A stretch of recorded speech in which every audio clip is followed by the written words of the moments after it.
స్థానిక గోకవరం బస్టాండ్ వద్దనున్న the Aryapuram cooperative urban bank ప్రధాన కార్యాలయం వద్ద 80వ స్వాతంత్ర దినోత్సవ వేడుకల సందర్భంగా చైర్మన్ చల్లా శంకర్రావు జాతీయ పతాకాన్ని ఆవిష్కరించారు. మహనీయుల త్యాగాలను అందరూ స్మరించుకోవాలని పిలుపునిచ్చారు.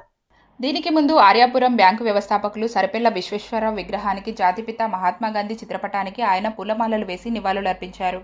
ఈ సందర్భంగా చెల్లా మాట్లాడుతూ ఈ 50 సంవత్సరాల కాలంలో దేశం అద్భుతమైన ప్రగతి సాధించిందని అన్నారు. ప్రధాని నరేంద్ర మోడీ దేశాన్ని అద్భుతంగా ముందుకు నడిపించేందుకు నిరంతరం కృషి చేస్తున్నారని కొనియాడారు.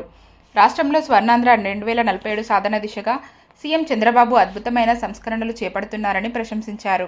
ఆనాడు త్యాగదనులు స్వాతంత్ర సాధనకు చేసిన కృషిని నేడు ప్రజలందరూ గుర్తుంచుకొని ముందుకు సాగాలని ఆకాంక్షించారు.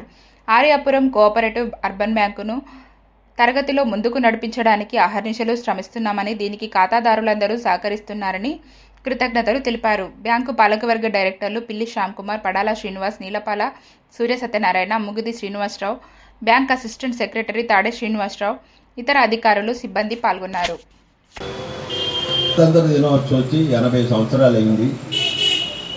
నిజంగా స్వాతంత్ర దినోత్సవం వచ్చే టైంకి మన భారతదేశం చాలా పేద దేశం. ఇంకా మీరెవరూ అప్పటికి ఇంకా పుట్టలేదు, ఏం చేయలేదు. మా చిన్నతనంలోనైతే చాలా కష్టాలు నష్టాలు వచ్చేవాళ్ళం. మాకు తిండి దొరికితే చాలు అనే పరిస్థితిలో ఉండేది ఫస్ట్లో. అప్పుడులో అయితే మా యొక్క తల్లిదండ్రులు అందరూ కూడా కాయ కష్టం చేస్తేనే కానీ తిండి దొరికే పరిస్థితి ఉండేది కదా. అట్లాంటిది ఈ 80 సంవత్సరాల్లో ఎంతో ప్రగతిని సాధించి ప్రపంచవ్యాప్తంగా భారతదేశాన్ని ఒక ఉన్నతమైనటువంటి శిఖరాలకు ఎక్కించినటువంటి మహానుభావులు ఎంతోమంది ఉన్నారు. అలాగే ఈ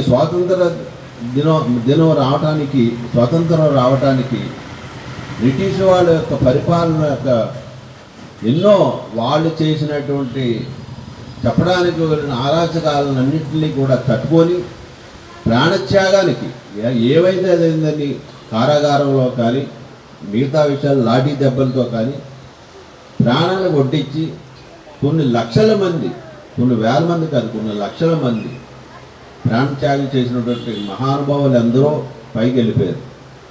వాళ్ళందరూ వాళ్ళ త్యాగదనుల యొక్క ఆ రోజు ఈ స్వతంత్ర దినోత్సవం తీసుకురావడం బట్టి మన భారతదేశం